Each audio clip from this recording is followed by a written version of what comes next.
como é que Cristo se apresenta como o ápice de tudo isso, o cumprimento, né, de todas as promessas, todas as profecias. E aí a gente vê bem essa relação, porque Josh McDowell diz que são 382 profecias do Antigo Testamento que se cumprem em Cristo. Eu gosto desse autor porque ele gosta de contar as coisas. Contar, que eu digo, fazer a matemática, Isso. o cálculo, né? É verdade. Porque antes, quando eu comecei minhas leituras de apologética, né? Me introduzindo nessa área, eu li uma obra mais introdutória, que até não é de um apologeta em si, porque ele era mais voltado para a escatologia, o Tim LaHaye, né? Sim. Mas ele escreveu um livro interessante, de introdução à apologética, falando sobre Jesus, que é Um Homem Chamado Jesus, o título do livro dele. É um livro até simples, que funciona como evangelização e tal. E ele dava, naquele livro, 109. Eu digo, então a conta ainda estava Ainda tava baixa, né? tava baixa, né? É. Aí você vai para o Josh McDowell, que fica pulsando as coisas, né? É verdade. Mas aí é interessante observar que, assim, tudo que foi apresentado no Antigo Testamento como sendo o Messias, né, o escolhido, o enviado de Deus, vai se cumprir em Cristo. Coisas que ninguém tinha condição de escolher. Né? Como é que um homem nascido em Belém, natural de Belém, vai se encontrar em Nazaré, estando naquele exato momento já noivo de uma mulher que vai ser escolhida para ser a virgem que daria à luz o menino? E como é que todos os censos, veja que da época de Davi, ele manda Joabe de aldeia em aldeia contar as pessoas. Aí, 1000 anos depois de Davi, o maluco do imperador romano tem a brilhante ideia de que as pessoas precisam largar tudo que estão fazendo para voltar para a cidade de onde nasceram, para se recensear lá, só para que uma profecia se cumprisse. É muita loucura você achar que isso era algo trabalhado pelo homem. Isso.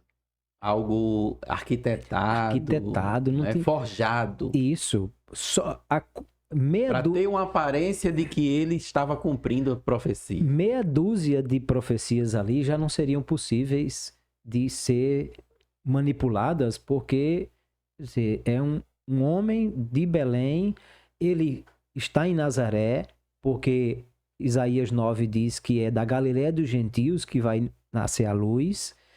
Ele está noivo de uma moça e ela é a escolhida, mas o parto se dará em Belém, porque a profecia era que tinha que ser em Belém. Mas Os dois têm que ser da tribo de os Judá. dois têm da tribo de Judá.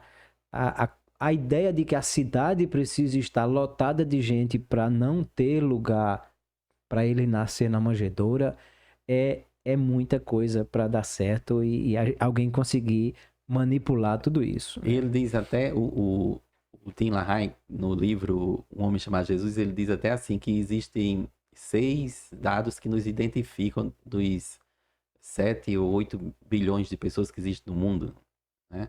Que é aqueles dados que aparecem na correspondência, né? É o país, o estado, a cidade, a rua, o CEP. Isso. Já foi 5 aí, mas se chegar, ainda não é seu, porque tá faltando o último, que é o seu nome.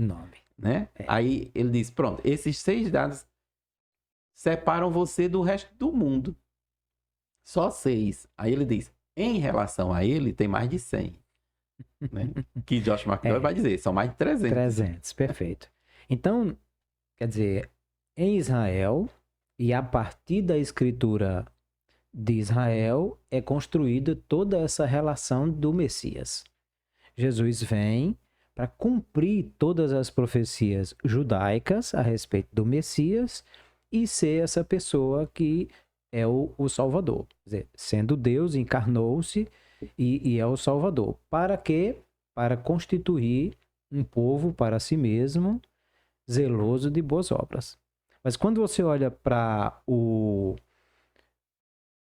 Horebe e a relação do que Deus disse que deveria ser Israel, ele disse que é uma nação santa, que é um reino sacerdotal, que é de propriedade exclusiva dele.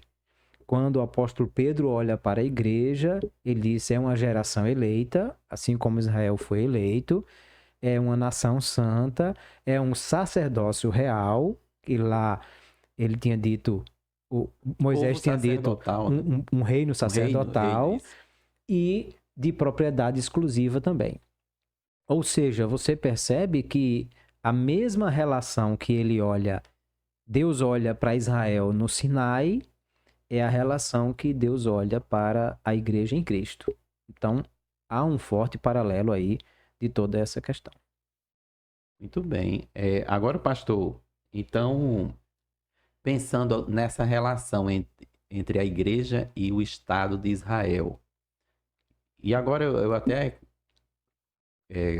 realço essa palavra Estado, pensando no Estado reconhecido mesmo, né? Sim. Pela Organização das Nações Unidas, Isso. 1948 e essa coisa toda. Perfeito.